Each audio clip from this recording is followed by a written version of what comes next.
What do you know about probably the last really great race in the world? Think about it. Last great race in the world. You know, right now, we're in the middle of the whole Winter Olympics and stuff like that in Italy. Pretty cool. However, the last great race in the world has got nothing to do with the fucking Olympics. You know, when I was a kid, the Olympics were the bomb, man. Check that shit out. I had my nose stuck to the fucking TV watching Team USA take on the fucking Ruskies, man. I was rooting like a sick beast. Could they pull off the fucking miracle on ice? Well, fucking Michael Ruzioni and the rest of the fucking lads, they did the unthinkable, beat the Russians.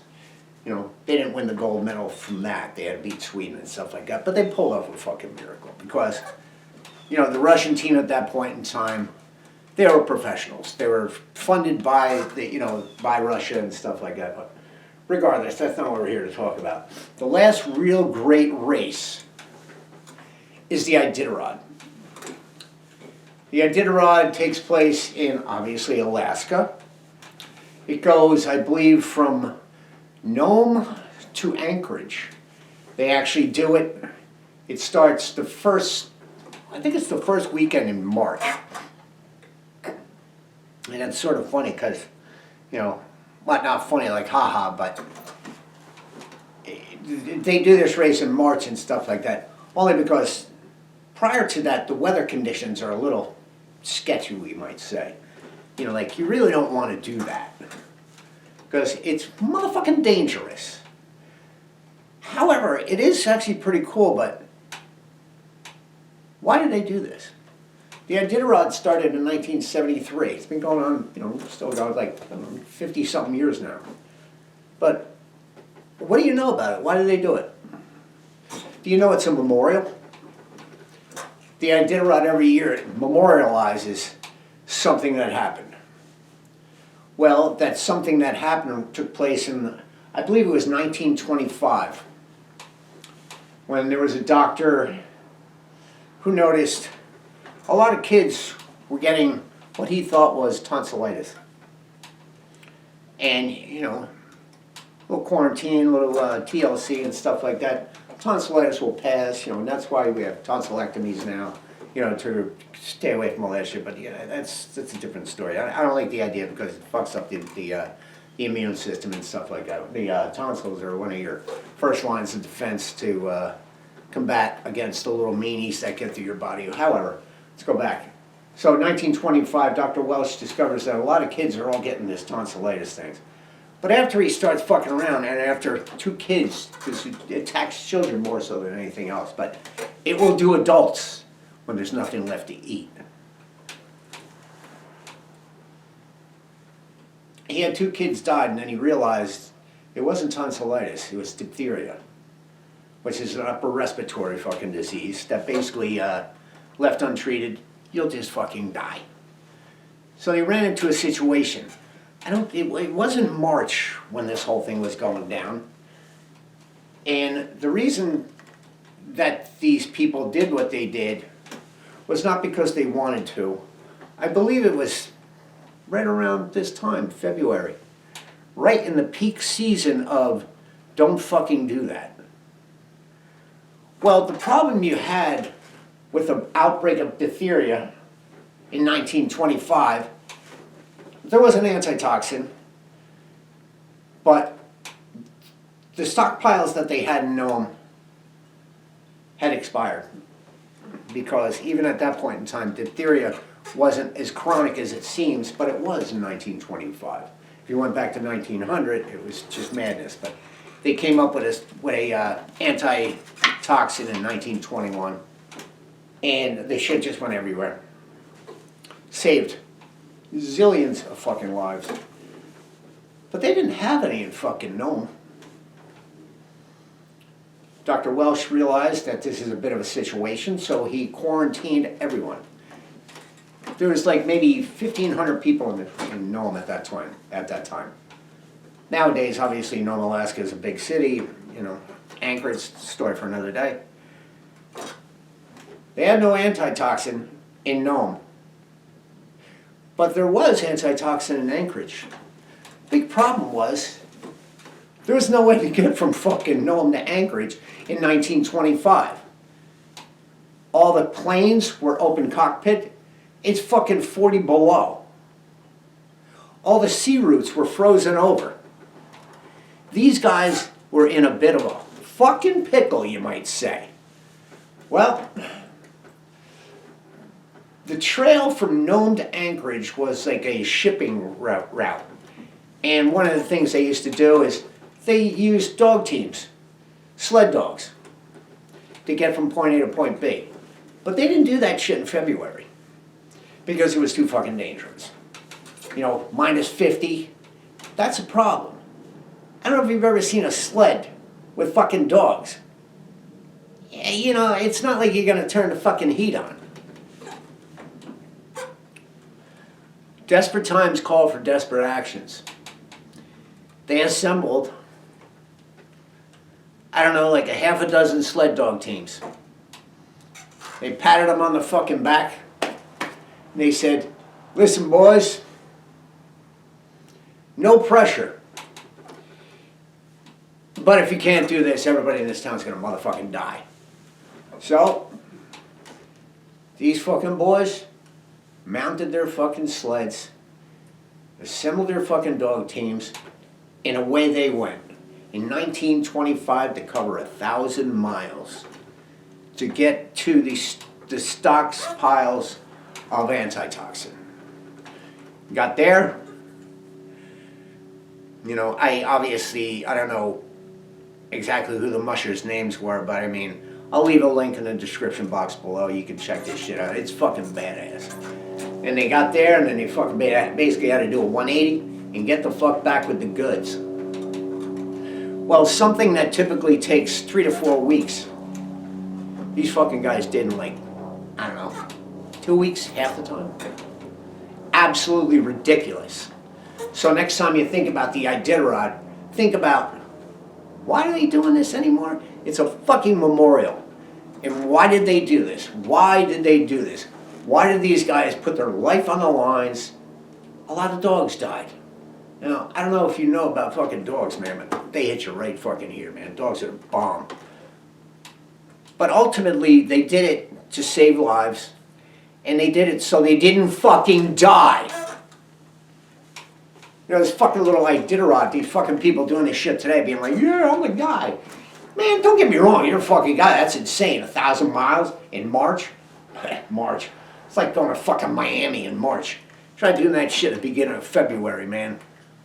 Insane. Insane. A lot of guys had reported, and there's, you know, a lot of reports about this shit, because, yeah, they did possess the ability to actually report shit back in 1925. The blizzard conditions were so insane, the whiteouts were so insane, the mushers couldn't even see their fucking dogs. The lead dog, he's the guy. He brings everybody else to where the fuck they gotta go. They did this out of desperation, last chance, and they succeeded. Fucking Herculean, man. So they don't die. What do you guys know about Donner Pass, the Donner Pass, the Donner Party? Donner Pass. Well, that little silly little situation, back in, I think it was like 1850, prior to the Civil War, there was a party in wagon trains and all the rest of that shit. People coming from the east, I don't know exactly where they started, but they were going to California. You know, at that point in time, the big gold rush was on and everything else like that. And, you know, it's prosperity and, you know, the expanding of the West and all the rest of that shit. And there was a team of, I don't know, maybe 50 wagons or something like that. And they were starting from point A and they were going to point B. And A, they started late. B, they didn't have enough shit that they were bringing with them, you know, supplies and everything else like that. And, you know, they decided to go through this new pass, the new shortcut, the Donner Pass. Well, by the time they got to the Donner Pass, because they started late here, and, you know, you're only making 10 miles a day. You know, they're going through this, you know, there's no motherfucking highways. You know, and once again, these people are going for a better life.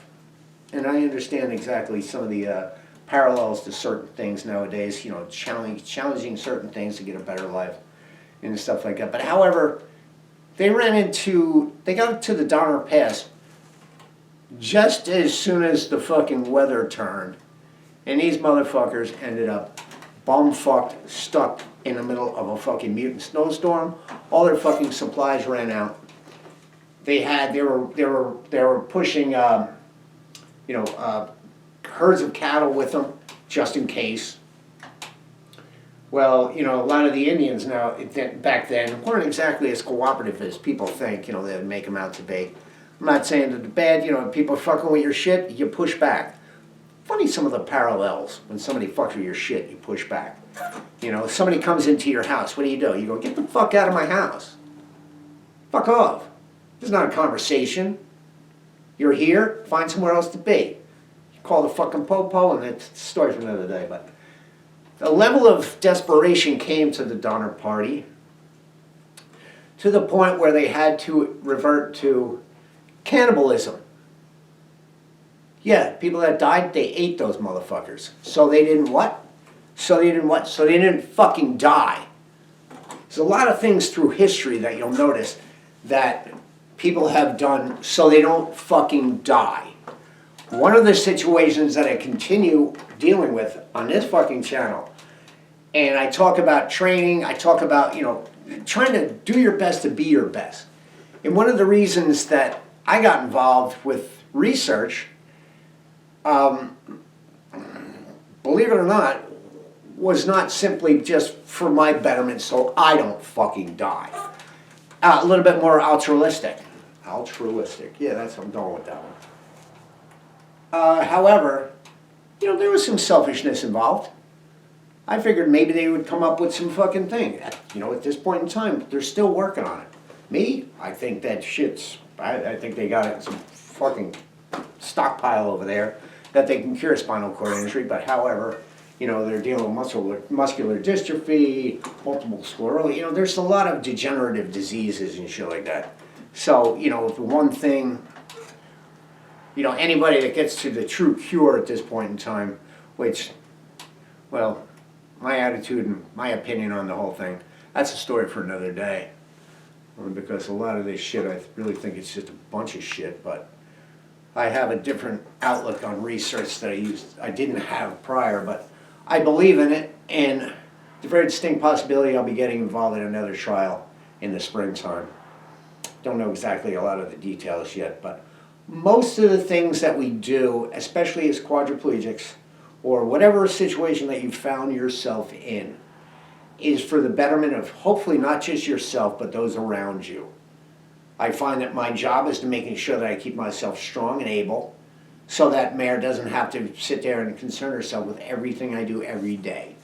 You know, allow her to actually breathe a little easier, knowing that I'm all right. So, you know, the floor exercises, the rest of the training, you know, working on the chub, you know, all these things, so that I don't die, so she doesn't lose her fucking mind. So, do me a favor. Once again, I don't tell people what to do. And I'm not going to tell you what to do. But I will say this one thing. The better you are, the better everybody around you is. The more generous you are with your time, your resources, whatever it is, and you can better the lives of people around you, well, you explain to me the downside. I mean, it's, once again, a little bit of sacrifice, but still at the same time, that's how we help one another. Reach out, touch faith, boom, boom, boom, boom, boom. Gotta go, kids. Don't fucking die. Angry Quad signing off. That's all, folks.